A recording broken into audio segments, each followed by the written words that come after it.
Hello guys, welcome back to my channel. तो अभी आज हम स्टार्ट करेंगे चैप्टर नंबर 2 के क्वेश्चन नंबर 31 से। पहले के 30 क्वेश्चन हम लास्ट वीडियोस में कर चुके हैं। अगर आप लोगों नहीं देखे तो मैं उनका लिंक डिस्क्रिप्शन में शेयर कर दूंगी। अभी हम 31 क्वेश्चन में देखिए क्या है। A steamer goes downstream from one station to another station in 6 hours. वो डाउनस्ट्रीम जा रहा है 6 आवर्स में। डिस्टेंस हमें नहीं पता, टाइम हमें ये दिया गया है जो कि डाउनस्ट्रीम के लिए है। और उसके बाद वो अपस्ट्रीम जा रहा है जो कि हमें दिया गया है टाइम, जिसका हमें दिया गया है 14 आवर्स। तो डाउनस्ट्रीम और अपस्ट्रीम क्या होता है, सबसे पहले हम ये समझते हैं। जब भी हम डाउनस्ट्रीम में जाते हैं तो डाउनस्ट्रीम का मतलब है कि किसी फ्लो के साथ हम चल रहे हैं। मतलब जिस साइड भी किसी चीज़ का फ्लो है, जैसे एयर हो या वाटर हो, तो उनका जो फ्लो है वो जिस साइड पे है हम उसी फ्लो की डायरेक्शन में जब चलते हैं तो वो डाउनस्ट्रीम होता है। और जब भी हम किसी चीज़ के फ्लो के डायरेक्शन में चलते हैं तो हमारी स्पीड हमेशा ज़्यादा होती है, क्योंकि जो हमारी खुद की स्पीड है उसमें प्लस हो जाती है। फ्लो की स्पीड, जो स्ट्रीम की स्पीड, वो प्लस हो जाती है। क्योंकि जब आप खुद ने भी ये फील किया होगा कि जब आप एयर के या फिर वाटर के प्रेशर के साथ में जा रहे हैं तो आपको ज़्यादा फोर्स भी नहीं लगाना पड़ता है और आपकी स्पीड ऑटोमेटिकली तेज़ होती है। जब आप जो है पानी में तैर रहे हैं, अगर आप वाटर की डायरेक्शन में है तो आपको ज़्यादा फोर्स नहीं लगाना पड़ता है, खुद ब खुद जो वाटर फोर्स लगाता है और आपकी स्पीड जो है वो फास्ट हो जाती है। और जबकि अपस्ट्रीम का मतलब है आप उसके अपोजिट डायरेक्शन में चल रहे हैं, तो जो आपकी स्पीड होती है इसमें वो स्पीड स्लो हो जाती है, आपको फोर्स भी ज़्यादा लगाना पड़ता है और ऐसे केसेस में आपकी स्पीड हमेशा बहुत ज़्यादा स्लो हो जाती है, क्योंकि आपको अपोजिट डायरेक्शन में एक फोर्स जो है वो लग रही है। तो इन केसेस में हम क्या करते हैं, अगर हम डाउनस्ट्रीम जाते हैं तो इसमें हम स्पीड को प्लस करते हैं और इसमें स्पीड को माइनस करते हैं। प्लस कितना किया जाएगा, जितनी भी उस ट्रेन की स्पीड होगी उतना, और माइनस भी सेम ही किया जाएगा। तो इसलिए हमें ये बोला गया है if the speed of stream is 1। जो स्पीड है स्ट्रीम की, जो स्पीड है वो कितनी है, 1 है किलोमीटर पर आवर। एंड हमें स्ट्रीमर की स्पीड जो है वो फाइंड आउट करनी है। तो हम स्ट्रीमर की स्पीड को x ले लेते हैं। तो जो स्पीड है वो हमें कैलकुलेट करनी है स्ट्रीमर की स्पीड। हम अगर ले डाउन स्ट्रीम में जो स्पीड होगी वो क्या होगी, x प्लस 1। मैंने आपको जैसे बताया कि हमें प्लस करना है कितना, जितना स्ट्रीम की स्पीड है। और अप स्ट्रीम में जो उसकी स्पीड होगी वो होगी x minus 1 kilometre per hour. ये हमारे पास दोनों की स्पीड आ गई। और अब हमें कैलकुलेट करना है डिस्टेंस। डिस्टेंस का हमारे पास फॉर्मूला होता है स्पीड इंटू टाइम। हमारे पास स्पीड क्या है, पहले हम डाउन स्ट्रीम के लिए स्पीड कैलकुलेट करते हैं, जो डिस्टेंस कैलकुलेट करेंगे हम। अब डिस्टेंस क्या है हमारे पास, डाउन स्ट्रीम के लिए डिस्टेंस होगा x प्लस 1 इंटू 6, और अप स्ट्रीम के लिए हमारे पास जो डिस्टेंस होगा 14 इंटू x माइनस 1 किलोमीटर। अब हमें ये पता है कि उसने बोला है वो सेम ही डिस्टेंस जो है वो सेम है, तो ये वाला जो डिस्टेंस है और ये वाला जो डिस्टेंस है ये सेम रहेगा। इक्वेशंस अलग नहीं है लेकिन डिस्टेंस सेम होगा, क्योंकि वो सेम जगह से जाके सेम ही रास्ते से जो है वो वापस आ रहा है। तो हमारे पास जो डिस्टेंस है वो सेम होगा। तो हम इन दोनों डिस्टेंसेस की इक्वेशन को इक्वल रख लेते हैं, क्योंकि डिस्टेंस इक्वल है। तो हम इसको इक्वल रख के हम यहाँ से x की वैल्यू को कैलकुलेट करेंगे। 6x plus 6 is equal to 14x minus 14, 6x minus 14, 14 minus 6। ये 14 ऑलरेडी माइनस का था, यहाँ पे आ गया माइनस 20 एंड ये आ जाएगा हमारे पास माइनस 8x। x को जब आप माइनस 20 से डिवाइड करते हो, 20 से 8 को डिवाइड करते हो, तो ये हमारे पास आ जाएगा 0.25 किलोमीटर पर आवर। तो जो हमारे पास x की वैल्यू आ गई है वो 0.25 किलोमीटर आ गई है। और x हमने क्या लिया था, स्पीड ऑफ स्ट्रीमर। जो स्ट्रीमर की स्पीड है वो कितनी है, 0.25 किलोमीटर पर आवर। यही हमें गाइस इसमें फाइंड आउट करना था। अब नेक्स्ट हमारे पास है क्वेश्चन नंबर 30। तो क्वेश्चन नंबर 32 में हमें सिर्फ ये पता करना है कि इनमें से कौन सी linear equation in one variable है। फर्स्ट ऑफ ऑल तो फर्स्ट वाली इक्वेशन, लीनियर इक्वेशन कौन सी होती है, मैंने आपको बताया था। लीनियर इक्वेशन में कभी भी जो है वेरिएबल्स को डिनोमिनेटर में नहीं रखा जाता है और कभी भी पावर्स को फ्रैक्शन में नहीं रखा जाता है। फर्स्ट वाले में जो है हमारे पास कोई भी पावर नहीं है, और दूसरी बात इसमें कोई भी जो वेरिएबल है वो डिनोमिनेटर में नहीं है। सेकेंड वाले में फ्रैक्शन है लेकिन इसमें से कोई भी वेरिएबल फ्रैक्शन में नहीं है। थर्ड वाले में वैसे तो इसमें पहली बात तो 2 वेरिएबल्स हैं लेकिन हमें 1 वेरिएबल देखना है, तो ये वाली इक्वेशन जो है वो 1 वेरिएबल में ही नहीं है, इसलिए इस इक्वेशन को हम लीनियर इक्वेशन नहीं बोल सकते। आप जब इसको क्रॉस मल्टीप्लाई करके सॉल्व करेंगे तो ये लीनियर इक्वेशन है लेकिन ये 1 वेरिएबल नहीं है। नेक्स्ट इक्वेशन को भी जब आप क्रॉस मल्टीप्लाई करेंगे तो ये लीनियर इक्वेशन ही बन जाएगी, इसको सॉल्व करना पड़ेगा। लेकिन हमें डायरेक्टली देखने से ही पता चल रहा है कि सी वाले में 2 वेरिएबल्स है, इसलिए ये इक्वेशन, ये मेरा इक्वेशन 1 वेरिएबल नहीं है। नेक्स्ट है क्वेश्चन नंबर 33 क्वेश्चन जो है वो थोड़ा सा इम्पॉर्टेंट है, क्योंकि हमेशा ये करेंसी वाला क्वेश्चन आता है एग्जाम में। तो इसमें देखिए, Mohit has a currency notes of denomination, Mohit के पास 3 टाइप्स के नोट हैं, 100 रुपीज़ के, 50 के, करेंसी नहीं दी गई है, हम रुपीज़ ले रहे हैं एक पर, वैसे इसमें कोई करेंसी मेंशन नहीं है, 50 का, 100 का एंड 10 का। और इसमें आगे रेशियो दिया गया है कि जो 100 रुपीज़ के नोट हैं वो है 2, 3 एंड 5 रेशियो में। इनके साथ हम एक्स लगा लेते हैं क्योंकि इनका हमें रेशियो दिया गया है। और नेक्स्ट हमें इसने बोला है कि इसके पास जो टोटल मनी है, टोटल मनी इसके पास है 6,50,000, ये उसके पास टोटल मनी है। तो हमें पता करना है कि 50 रुपीज़ के इसके पास कितने नोट्स हैं। 50 रुपीज़ के इसके पास 3x नोट है, तो हमें पहले x कैलकुलेट करनी होगी, फिर हम उससे 3x कैलकुलेट करेंगे। अब आप एक बात सोचिए कि मान लीजिए आपके पास 10 रुपीज़ के 100 नोट्स हैं, ठीक है, जैसे कि 2x नोट्स है मेरे पास 100 रुपीज़ की। तो अगर आपके पास 10 रुपीज़ के 100 नोट्स हैं, तो आपके पास रुपीज़ कितने होंगे ये आप कैसे कैलकुलेट करेंगे। इतने 10 रुपीज़ के नोट हैं और कितने 100 हैं, तो मेरे पास कितने रुपीज़ हैं, ये मुझे इन दोनों को मल्टीप्लाई करना पड़ेगा। मेरे पास 1000 रुपीज़ है। तो हमने क्या किया, आपके पास कितने रुपीज़ हैं ये फाइंड आउट करने के लिए आपने नंबर ऑफ़ नोट्स को और डिनोमिनेशन को मल्टीप्लाई किया है कि आपके पास जितने नोट हैं, मान लीजिए आप छोटे से शुरू करते हैं, आपके पास 5 रुपीज़ के 10 कॉइन्स हैं, 5 रुपीज़ के आपके पास 10 कॉइन्स हैं, तो आपके पास टोटल कितने रुपए, 5 रुपीज़ के आप 10 कॉइन्स को जोड़ोगे तो 50 बनेगा। और ये 50 कैसे आया है, इन दोनों को मल्टीप्लाई करके आया है।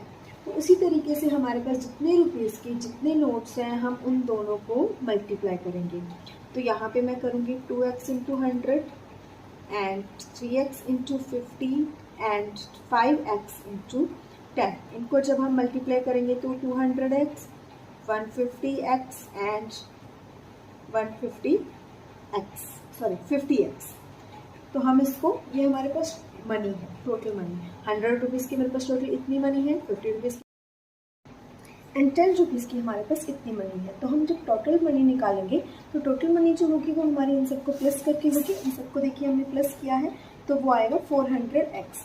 तो हम 400 को दूसरी साइड पे लेके जाएंगे। जब हम 400 को दूसरी साइड पे लेके जाएंगे और 6,50,000 से इसको डिवाइड करेंगे 400 को, तो 0 से 0 कट जाएगा और ये हमारे पास जो आंसर आ जाएगा वो कट करने के बाद, डिवाइड करने के बाद जो आंसर आएगा वो आएगा 1625।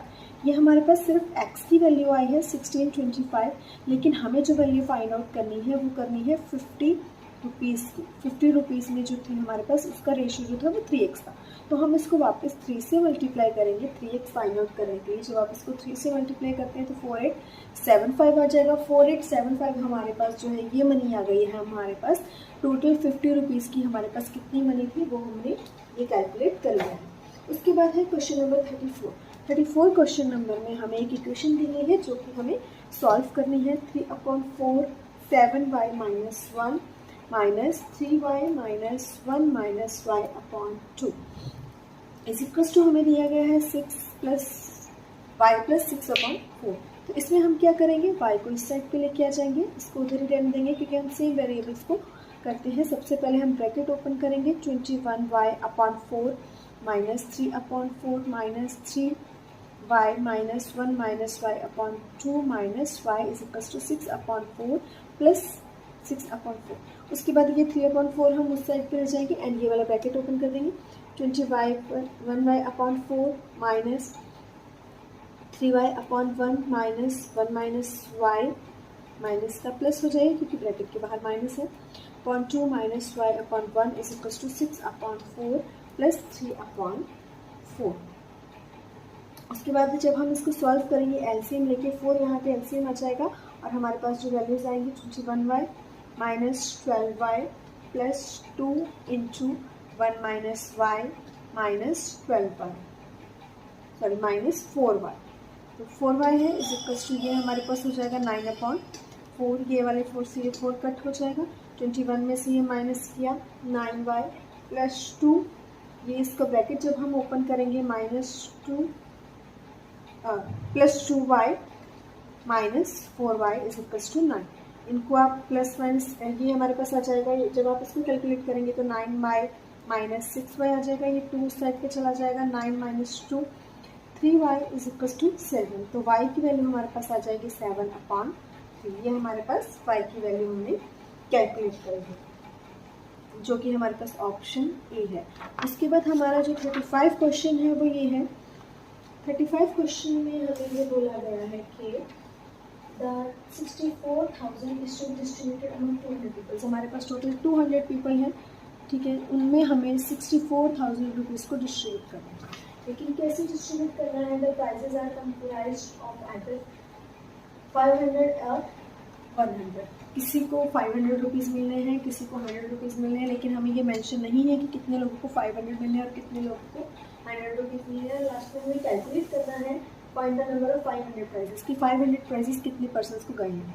तो हम ले लेते हैं लेट पर्सन्स जिनको 500 प्राइजेस मिले हैं वो है x। तो जिनको 100, ये है 500 वाले, तो जिनको 100 मिलेंगे वो हमारे पास होंगे 2 माइनस एक्स, क्योंकि 200 माइनस एक्स। हमारे पास जो टोटल पीपल थे वो 200 थे। 200 में से x को तो हमने 500 रुपीज़ दे दिए और जो बाकी बचे वो लोग हैं उनको हमने 100 रुपीज़ दिए हैं। तो टोटल हमने 500 में कितने प्राइजेस दिए हैं? 500 इंटू एक्स। ये हमने टोटल मनी जो है वो दी है 500x, जो हमने सिर्फ 500 रुपीज़ की जो प्राइस डिस्ट्रीब्यूट करे हैं वो उसके लिए, और 100 रुपीज़ के हमने जो प्राइस डिस्ट्रीब्यूट करे हैं वो भी हम मल्टीप्लाई कर देंगे इनको 100 से। ये हमारे पास आ जाएगा 20,000 माइनस 100x। तो इन दोनों को प्लस करके जो हमारे पास आएगा ये टोटल मनी होगी। लास्ट वाले क्वेश्चन की तरह ही ये हमारे पास टोटल मनी क्या होगी? 500x plus 20,000 minus 100x is equals to किसके होगा? टोटल मनी के, जो कि हमें 64,000 रुपीज़ दिया गया था। आगे हम इनको माइनस करेंगे, 400x is equals to 64,000 minus 20,000। जब हम इसमें से 20,000 माइनस करेंगे तो ये 44,000 आ जाएगा इज इक्वल्स टू 400x। 400 उस तरफ चला जाएगा, 44,000 को जब हम 400 से डिवाइड करेंगे, 0 से 0 कट हो गया, ये आ जाएगा हमारा 110। तो टोटल 110 प्राइजेज जो है वो हमारे पास 500 रुपीज़ के गए हैं, और हमें लास्ट में यही फाइंड आउट करना था। नेक्स्ट है हमारे पास क्वेश्चन नंबर 36। क्वेश्चन नंबर 36 में गाइस हमें एक इक्वेशन दी गई है, y plus 6/4 plus y minus 3/3 is equals to 5y minus 4/8। तो हम इसमें सिंपली जो है वेरिएबल्स को एक ही साइड पे कर लेंगे। लगभग हर एक कुछ तीनों में ही, तीनों टर्म्स में हमारे पास कोई ना कोई वेरिएबल है, तो हम उसको वन साइड पे कर लेंगे। तो हम इसको इधर ले आते हैं, y plus 6/4 plus y minus 3/3 minus 5y minus 4/8। सबसे पहले हम इनका एलसीएम लेंगे। एलसीएम लेके हमारे पास जो आंसर आ रहा है वो आ रहा है 24।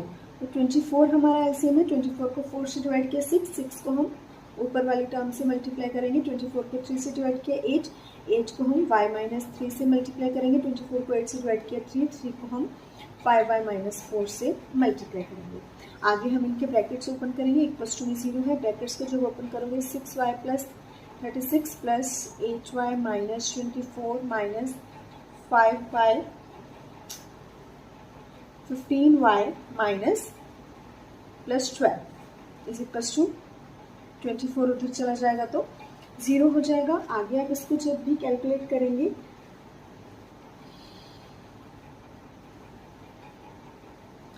6y प्लस 8y हमारे पास आ जाएगा 14y माइनस 15y। ये दोनों प्लस प्लस है तो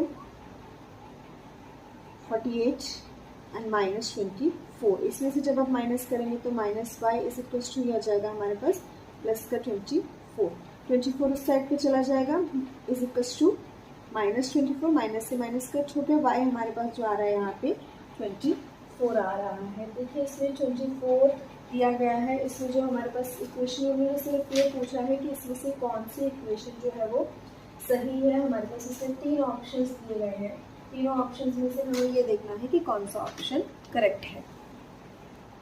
अब हमारे पास है नेक्स्ट क्वेश्चन 26 क्वेश्चन। 26 में हमें एक इक्वेशन दी गई है जिसे हमें सॉल्व करना है और सॉल्व करके हमें ये बताना है कि नीचे दिए गए ऑप्शंस में से कौन सा ऑप्शन करेक्ट है या फिर कौन सा ऑप्शन करेक्ट नहीं है या फिर ऑल ऑफ दीज।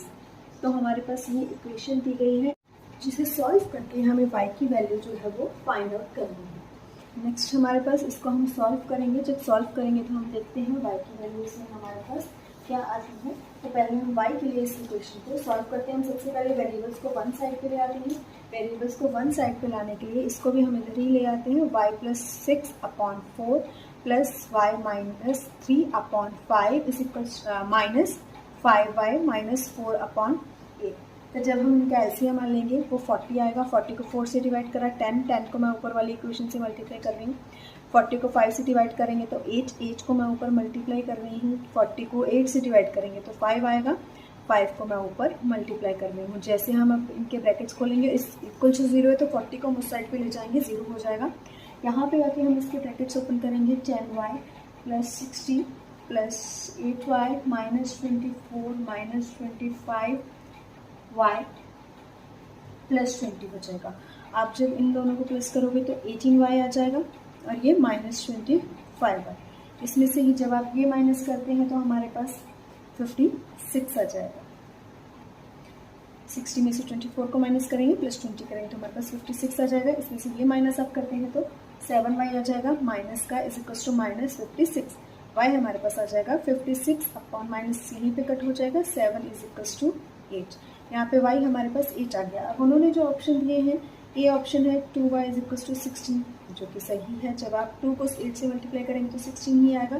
बी हमें दिया है 3y इज इक्वल टू 24। आप 3 को 8 से मल्टीप्लाई करेंगे तो 24 ही आएगा। एंड सी हमें दिया है 5y इज इक्वल टू 40। तो जब आप 8 को 5 से मल्टीप्लाई करेंगे तो वो भी 40 ही आएगा। तो ये ऑप्शन भी हमारे पास करेक्ट है। उसके बाद हमारे पास जो है क्वेश्चन नंबर 37। क्वेश्चन नंबर 37 में भी हमें एक इक्वेशन को ही सॉल्व करना है और इस इक्वेशन में हमें एक अलग सी चीज़ भी दी गई है। पहले तो मैं इक्वेशन लिख देती हूँ आपको।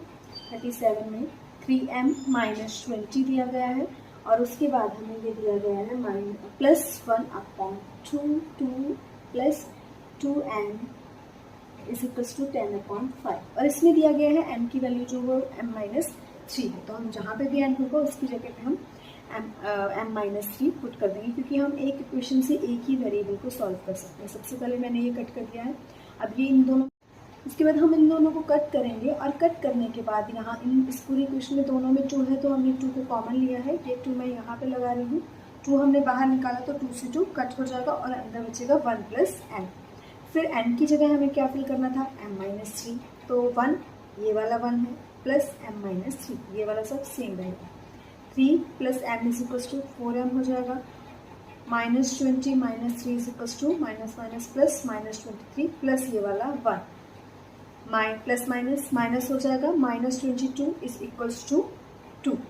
ये उधर चला जाएगा, 24 हो जाएगा। 24 ये 4 इधर आके डिवाइड हो जाएगा। 24/4 इज इक्वल टू 6 हमारे पास n की वैल्यू आ जाएगी। उसके बाद हमारे पास है नेक्स्ट क्वेश्चन, क्वेश्चन नंबर 38, जिसमें हमें दिया गया है if 3/4 of an even number. सबसे पहले तो इवन नंबर की बात हो रही है तो हम उसको x ना लेके 2x लेंगे। 2x हम क्यों लेंगे, क्योंकि x तो ऑड भी हो सकता है इवन भी हो सकता है, लेकिन अगर हम ऑड नंबर को भी 2 से मल्टीप्लाई कर देंगे तो श्योरली वो इवन ही बनेगा। तो हम x ना लेके उसको 2x लेंगे। अब हमें इसमें क्या बोला है कि हम इसका क्या करेंगे, 3/4 अगर हम ऑड नंबर का इवन नंबर का 3/4 करते हैं, सीड्स का 2/5 ऑफ द सेम नंबर का 2/5 करने से ये इससे एक्सीड होगा कितना, बाय 7। मतलब ये उससे 7 बड़ा होगा। तो हमने इधर बड़े होने की बात है तो हम इसको 7 इधर प्लस कर रहे हैं, क्योंकि ये ऑलरेडी बड़ा है तो हमें इसको बड़ा करना है, इसलिए इसमें हम 7 प्लस कर रहे हैं। आगे हम इसको कट करेंगे, यहाँ पे 2 रह जाएगा। 3/2 of x is equal to 4x/5 plus 7, ये इस साइड पे आ जाएगा। 3x/2 minus 4x/5 is equal to 7। हम इनका एलसीएम लेंगे, 10 आ जाएगा। 5 3 = 15x and 2 4 = 8x is equal to 7। ये उस साइड पे चला जाएगा। 7x is equal to 7 × 10। x हमारे पास आ जाएगा 7 × 10/7। ये मैंने मल्टीप्लाई नहीं किया क्योंकि मुझे पता था ये आगे आगे कट होने वाला है, इसलिए मैंने नहीं किया। x हमारे पास 10 आ गया है, लेकिन उसमें हमें क्या फाइंड आउट करना है, इवन नंबर। तो हमारे पास x नहीं था इवन नंबर हमारे पास 2x था, जो कि हमारे पास हो जाएगा 20। तो यहाँ से हमारे पास जो नंबर फाइंड आउट हुआ है वो आ गया है 20। नेक्स्ट क्वेश्चन है question number 39। How many kilos of sugar worth 72 rupees kg should be mixed with 10 kg of sugar worth 90 rupees to produce a mixture which will cost 78 rupees। मैंने तो question को ध्यान से समझिए। उनके पास 2 शुगर है, एक का रेट जो है वो 72 है एंड एक का 90 है, और उनको इन दोनों शुगर को, ये हमारे पास 10 kg है, 10 kg में 72 रुपीज़ वाली शुगर को इतना हमें मिक्स करना है कि मिक्स करने के बाद उसका जो रेट है वो कितना हो जाए, 78 हो जाए। मतलब 78 पे हम उसको सेल कर पाएँ या परचेज कर पाए, जो भी है। तो हमें इसको इस तरीके से मिक्स करना है इस 10 kg में कि जो इसका रेट है वो 72 हो जाए। मान लीजिए हम x kg शुगर ले रहे हैं, तो टोटल दोनों को मिला के हमारे पास शुगर कितनी हो जाएगी, x + 10। ये हमारे पास टोटल शुगर है जो उसके बाद बनेगी। तो अगर हमारे पास 1 kg का रेट 72 है, तो हमारे पास इतने का रेट कितना होगा, 72 × x, दैट मीन 72x। और अगर हमारे पास 1 kg का रेट, दूसरी वाली शुगर की बात हो रही है 90 वाले की, अगर हमारे पास 1 kg का रेट 90 है, तो हमारे पास 10 kg का कितना होगा, 900। तो हमारे पास जो है ये टोटल प्राइस है दोनों शुगर का, और टोटल शुगर कितनी है, इतनी है। तो हम इसको इंटू कर देते हैं, तो हमारे पास क्या बनेगा, जब मैं 72x को प्लस 900 को प्लस कर रही हूँ, तो मेरे पास जो रेट बन रहा है, इन दोनों शुगर को मैं प्लस कर रही हूँ, तो हमारे पास रेट क्या बनेगा हमें नहीं पता। ये इसका टोटल प्राइस होगा, है ना, क्योंकि ये 72 वाले का प्राइस है और ये 90 वाले का प्राइस है। तो टोटल प्राइस हमारे पास जो उन्होंने बोला है कितना होना चाहिए, 78 होना चाहिए। मेरे पास टोटल शुगर का 1 kg का प्राइस 78 है, तो टोटल शुगर का प्राइस क्या होगा, यही होगा, क्योंकि हमने टोटल शुगर को कितना लिया है, x + 10 लिया है। 1 kg का 78 है, तो हमने टोटल शुगर का प्राइस क्या होगा, हमने इंटू कर दिया। आपको यहाँ से बस अब सिर्फ x की वैल्यू फाइंड आउट करनी है। 72x + 90 = 78x + 780। आप जब इसको सॉल्व करेंगे तो उसको उधर ले जाइए, 900 है ना, 900 - 780 = 78x - 72x। इसमें से आप इसको माइनस करेंगे तो 120 आ जाएगा, और ये आ जाएगा 6x। आप इसको इस साइड पे लेके आ जाएंगे, तो ये डिवाइड होने के बाद हमारे पास जो आएगा वो 20 आ जाएगा। x हमारे पास क्या आ गया है, 20। दैट मीन्स जो x की वैल्यू है वो हमारे पास 20 है। तो हमें 20 kg शुगर जो है वो 10 kg शुगर में मिक्स करनी पड़ेगी, ताकि हम उसको इतना 78 रुपीज़ kg में बेच पाए। नेक्स्ट क्वेश्चन हमारे पास एक इक्वेशन है जिसको आपको सॉल्व करना है, और सॉल्व करके आपको 2m की वैल्यू फाइंड आउट करनी है। तो हमारे पास इक्वेशन ये है, 3/m - 1 is -2/m - 2 - 1/m - 3। वैसे तो ये वाली जो टर्म है ये हमें इक्वल टू में उस साइड पे दी हुई है, लेकिन हम हमेशा यही करते हैं, वेरिएबल को इस साइड पे लेके आ जाते हैं। तो मैं पहले ही लेके आ गई हूँ, उस साइड प्लस की थी, यहाँ पे लाके मैंने माइनस कर दिया। अब इसमें कन्फ्यूजन ये है कि डिनोमिनेटर में वेरिएबल्स हैं, तो वेरिएबल्स को हम कैसे कैलकुलेट करते हैं। तो वेरिएबल्स को हम एलसीएम नहीं ले पाते, तो हम उनको मल्टीप्लाई कर देते हैं। जैसे क्रॉस मल्टीप्लाई वाला एक मेथड है ना, जब प्लस या माइनस करते तो हम क्रॉस मल्टीप्लाई कर देते हैं। जब एलसीएम नहीं निकल पाता तो हम इनको मल्टीप्लाई करते हैं डिनोमिनेटर्स को मल्टीप्लाई करेंगे तो ये आ जाएगा m - 2 एंड m - 3। इनको करने की ज़रूरत नहीं है, क्योंकि उस साइड पे 0 है, तो डिनोमिनेटर को अगले स्टेप में उस साइड ले जाके इसको भी 0 कर देंगे। तो मल्टीप्लाई हम करेंगे नहीं, करने से टाइम बहुत वेस्ट होगा। अब हम क्या करेंगे, डिनोमिनेटर से डिवाइड एंड न्यूमरेटर से मल्टीप्लाई। डिनोमिनेटर से अब डिवाइड करेंगे तो इससे ये कट हो जाएगा, क्या बचेगा, ये। इन दोनों को हम 3 से मल्टीप्लाई कर देंगे, m - 2 m - 3 माइनस m - 2 से m - 2 कट हो जाएगा। हमारे पास क्या बचेगा, m - 1 बचेगा एंड m - 3 बचेगा, ठीक है। उसके बाद हम m - 3 कट हो जाएगा यहाँ पे, तो m - 1 बचेगा एंड m - 2 बचेगा। ये हमारे पास आ जाएगी इक्वेशन। नेक्स्ट स्टेप में ये उधर चला गया, और यहाँ पे हम ब्रैकेट्स को सॉल्व करेंगे। 3 है तो हम एक एक करके सॉल्व करेंगे। यहाँ पे पहले 3m - 6, और फिर ये वाला ब्रैकेट हमारे पास बचा हुआ है 2m प्लस, एक बार ये ऐसे रहने देते हैं, -2m -1, क्योंकि हमें अभी एक ब्रैकेट और सॉल्व करना है। इसका एक ही बार में हो जाएगा m² -2m -m + 2। तो ये हमारे पास हो जाएगा ब्रैकेट सॉल्व। एक एक ब्रैकेट और है, तो यहाँ पे हमारे पास आ जाएगा 3m² -9m -6m + 18, ये एक ब्रैकेट हो गया। उसके बाद हमारा जो है 2m² -6m -2m -6, और ये वाला ब्रैकेट हमारे पास ऑलरेडी सॉल्व था। इन दोनों को जब आप करेंगे तो -3m हो जाएगा, m² -3m + 2। हमने इनको सॉल्व किया, इन दोनों को अब जो अंदर अंदर प्लस हो रहे हैं, 3m² -15m + 18 -2m², इन दोनों को प्लस करेंगे, -8m -6, एंड ये वाला ब्रैकेट भी है m² -3m + 2। दोनों ब्रैकेट्स के बाहर माइनस है तो अंदर की साइन हम चेंज कर देंगे। 3m² -15m + 18 -2m² +8m +6 -m² +3m + 2, क्योंकि ब्रैकेट्स के बाहर माइनस है तो सबके साइन मैंने चेंज कर दिए हैं। ये 2m² और ये m² हो गया 3m² और यहाँ पे हमारे पास एक 3m² था, ये माइनस है, ये प्लस है, तो ये कट हो गया, ये सॉल्व हो गया। उसके बाद हमारे पास m वाला एक ये है, एक ये है एंड एक ये है, 8 और 3।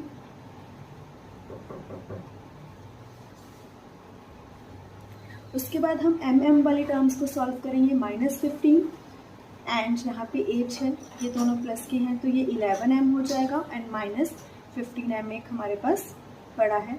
उसके बाद 18 एंड 6 एंड 2, 18 + 6 हमारे पास हो जाएगा 24, 24 + 2 26 आ जाएगा हमारे पास, क्योंकि ये भी हमारे पास 18 भी प्लस का है, 6 भी प्लस का है, 2 माइनस का था, तो ये 24 हो रहा है, 26, तो 24 आ जाएगा। यहाँ पे हम माइनस करेंगे तो -4m + 24, 24 उस साइड पे चला जाएगा, -4m = -24, m हमारे पास आ जाएगा माइनस से माइनस यहीं पे कट हो गया है, 24/4 = 6। तो यहाँ पे हमारे पास m की जो वैल्यू आ गई है वो 6 आई है, जो कि हमारे पास ऑप्शन सी है। इसके बाद क्वेश्चन नंबर 41 है हमारे पास। 41 में हमें दिया गया है number is 56 greater than the average of 1/3, 1/4 and 1/12। एक नंबर है जो कि x हम ले लेते हैं, ये इसी के 1/3, 1/4 मतलब हम इसका 1/3 करें, that means x/3 and 1/4 that means x/4 and 1/12 that means x/12। इनका एवरेज, जब हम एवरेज निकालते हैं तो जितने नंबर्स को हम प्लस करते हैं उतने से ही डिवाइड करते हैं, तो ये आ गया इनकी एवरेज से ये वाला नंबर जो है वो 56 ग्रेटर है, अभी भी ये 56 ग्रेटर है। तो हमें इस इक्वेशन को सिंपली सॉल्व करके बताना है कि ये नंबर कौन सा होगा, तो हमें इस इक्वेशन को सिंपल सॉल्व करना है।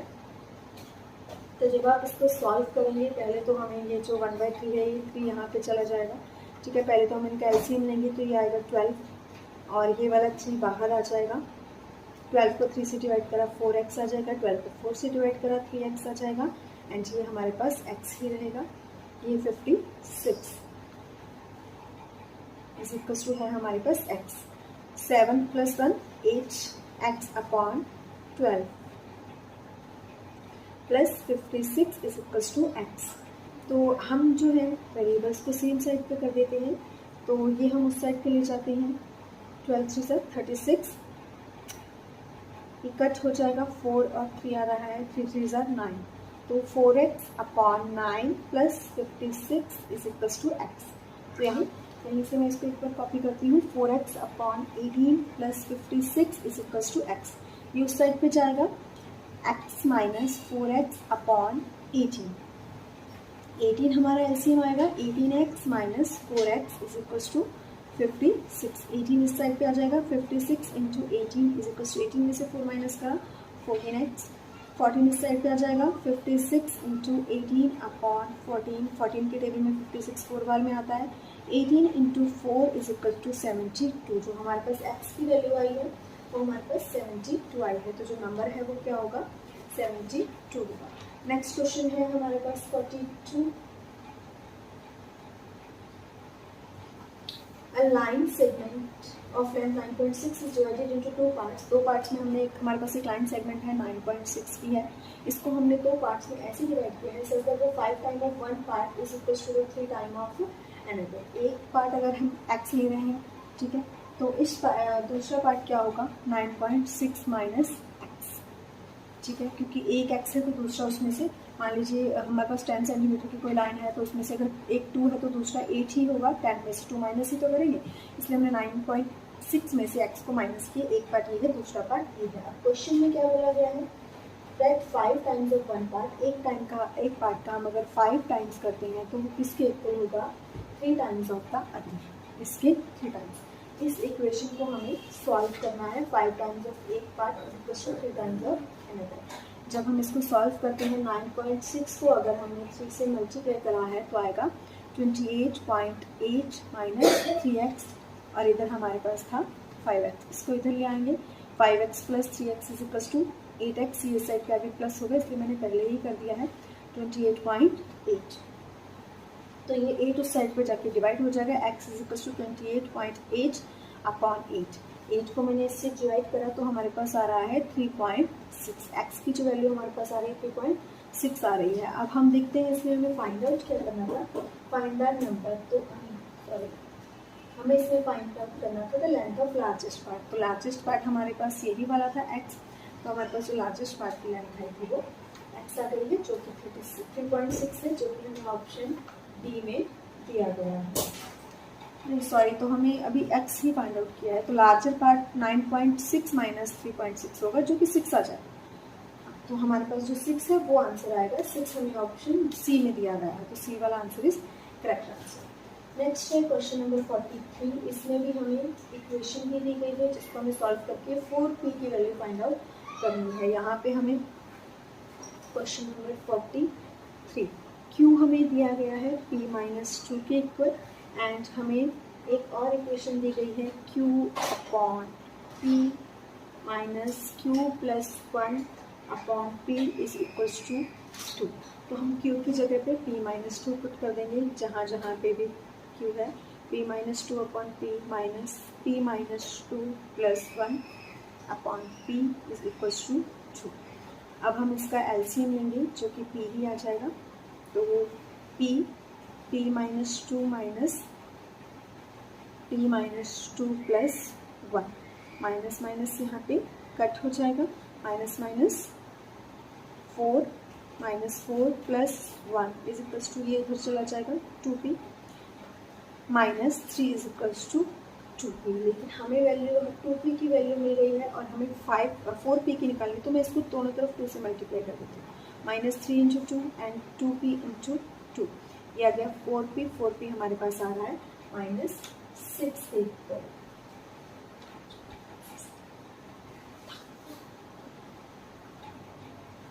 अब हम कर रहे हैं क्वेश्चन नंबर 43, जो कि हमें एक इक्वेशन दी गई है जिसमें हमें इक्वेशन को सॉल्व करना है, जिसमें हमें p q की वैल्यू जो है वो p माइनस 2 दी गई है और यहाँ पे हमें फाइंड आउट करना है 4p। तो पहले हम इक्वेशन लिख लेते हैं q upon p minus q plus 1 upon p is equal to 2। तो हमें यहाँ पे जहाँ जहाँ पे भी q है हम वहाँ पे p माइनस 2 पुट कर देते हैं, p minus 2 upon p minus 2 plus 1 upon p is equal to 2। तो यहाँ पे हमारे पास ये माइनस हो जाएगा तो p माइनस 1 रह जाएगा upon p, and p minus 2 upon p is equal to 2। p ही रहेगा क्योंकि सेम है denominator, p minus 2 minus p plus 1 is equal to 2। यहाँ पे प्लस कैसे आया, क्योंकि ये भी हमारे लिए एक टर्म है तो ये ब्रैकेट का ही काम करेगा, तो यहाँ पे ब्रैकेट है इसलिए मैंने यहाँ का साइन भी और यहाँ का साइन भी चेंज किया है। तो ये p उस साइड पे चला जाएगा, माइनस ये कट हो जाएगा, minus 1 is equal to 2p, और हमें वैल्यू चाहिए 4p की, तो मैं इसको 2 से मल्टीप्लाई कर रही हूँ दोनों साइड पे, माइनस 2 इज इक्वल टू हमारे पास आ जाएगा 4p की वैल्यू मेरे पास आ रही है -2, जो कि ऑप्शन ए में हमें दिया गया है। नेक्स्ट हमारे पास है क्वेश्चन नंबर 44 क्वेश्चन में हमें ये बोला गया है 54 is to be divided into two equal parts as that 10 times the first part is 708 less than by 22 times of the second part. कि 54 को हमने डिवाइड किया दो पार्ट्स में, तो एक पार्ट हमारे पास x है तो दूसरा पार्ट होगा 54 माइनस x। और हमें क्या करना है, एक पार्ट का 10 टाइम्स करना है। एक पार्ट को अगर हम 10 टाइम्स करते हैं दैट मीन्स अगर हम x को 10 से मल्टीप्लाई करते हैं और हम दूसरे पार्ट को 22 से मल्टीप्लाई करते हैं तो हमारे पास जो आंसर आएगा जो ये है वो 78 लेस होगा। ये 78 लेस है तो हमें इसको भी 78 लेस करना है। तो 10x is equal to 2254 minus x minus 708। तो आगे हमें इस इक्वेशन को सॉल्व करना है। ये इक्वेशन हमारे पास बनी है, इस इक्वेशन को हमें सिर्फ आगे सॉल्व करना है। इसको जब आप मल्टीप्लाई करेंगे तो ये हमारे पास आएगा 1188 माइनस 22x माइनस 708 और इस साइड पे हमारे पास है 10x। ये इस साइड पे आ जाएगा, ये हमारे पास हो जाएगा 32x और इन दोनों को जब आप माइनस करोगे तो ये हमारे पास आ जाएगा 480। 480 से आपको 32 को डिवाइड करना है, ये इधर आ जाएगा 480 डिवाइडेड बाय 32। इसको जब आप डिवाइड करके कट करोगे तो ये हमारे पास आ जाएगा 15। फाइनली हमें फाइंड आउट क्या करना है इस क्वेश्चन में, फाइंड द बोथ पार्ट्स। एक पार्ट हमें मिल गया है, दूसरा पार्ट क्या है 54 माइनस 15। जब आप इसको माइनस करोगे 54 में से तो ये हमारे पास आएगा 39। तो एक पार्ट हमारे पास जो है 15 है एंड अनदर पार्ट हमारे पास 39 है जो कि हमारे पास ऑप्शन बी है। ठीक है, नेक्स्ट क्वेश्चन है गाइस हमारे पास 2 angles of a triangle are in ratio 2:1। दो ट्राइंगल्स हैं, एक 2x लिया है हमने और एक x लिया है। If the difference of these angles are equal to third angle, difference मतलब माइनस, तो इन दोनों को जो माइनस करके आंसर आएगा वो थर्ड एंगल, मतलब थर्ड एंगल भी क्या है x। तो हमें find the all angles of triangle, सारे एंगल्स फाइंड आउट करने हैं। एक एंगल 2x है, एक एंगल x है एंड थर्ड एंगल भी x है और इनका सम कितना होता है आप सबको पता है 180। इसको सिंपली सॉल्व कीजिए। 4x is equal to 180, x is equal to 180 divided by 4 45। एक एंगल हमारे पास आ गया है 45, दूसरा भी 45 होगा, थर्ड हमारे पास होगा 2 into 45 is equal to 90 degree. तो हमारे पास तीन एंगल्स क्या है 45, 45 एंड 90 जो कि हमें ऑप्शन सी में दिया गया है। तो यहाँ पे गाइस हमारा खत्म होता है, जो एक्सरसाइज खत्म होती है। नेक्स्ट वीडियो में मैं आपको अचीवर सेक्शन एंड एसओएस दोनों करवाती हूँ। इसके सारे आंसर्स जो मैं आपको वीडियो के एंड में दे दूंगी और डिस्क्रिप्शन में आपको इससे पहले वाले क्वेश्चंस का लिंक भी शेयर कर दूंगी। अगर वीडियो अच्छी लगे तो लाइक शेयर एंड सब्सक्राइब कीजिए।